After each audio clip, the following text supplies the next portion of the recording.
Hi and welcome to another Business Builders training video, and today we're looking at the simple yet powerful tools of process mapping. In particular, we're looking at how to build a team functional process map or a process swimming lane.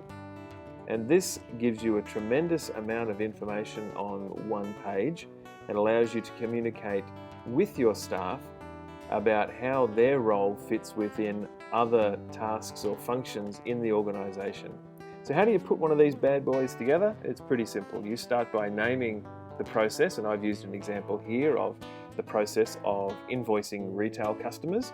You can imagine many other chunks of work or processes in your organisation. So you start with that heading. Once you have clearly named the process, then go down the left-hand side where you see the yellow boxes and functions 1 to 6. You just simply name what those functions are, or those roles, or you could even put actual staff members' names involved in that process. Once you've got all the players marked out there, you then start by naming the start task, the first part of this process in the swim lane of the function or the staff member who does that task. This is the clear signal that the process in question has actually started or kicked off. Now, before you go racing and trying to fill in all the blanks, you actually need to go to the other end of this and fill in the end task.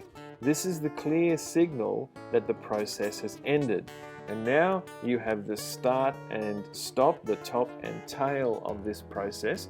You can brainstorm and order all the other tasks that happen in between, and you can put those on your process map next to the function or the staff member that does those particular tasks there. The next thing to do is connect with arrow lines the workflow, so which task leads to which other task. And you can see with this example here that they don't all have to be in parallel. You can have, they don't all have to be in direct order. You can have some parallel tasks going on here. So we have a direct task from 1 to 2, but from 2 to 5, you'll note there's a lot of parallel tasking going on. So task 3 and task 2A and task 4 are all going on at roughly the same time.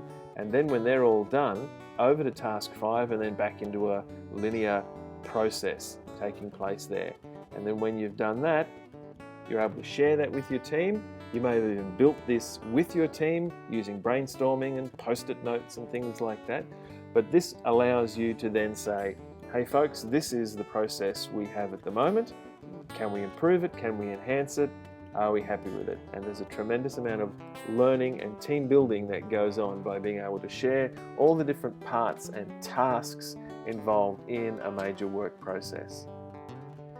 Now, if you have got the PowerPoint slides along with this video, you will note that you have a blank copy of this template for the functional process map, and you're able just to copy that out and type into the squares and start making your own process swim lanes or your own functional process map, either on your own or with your team.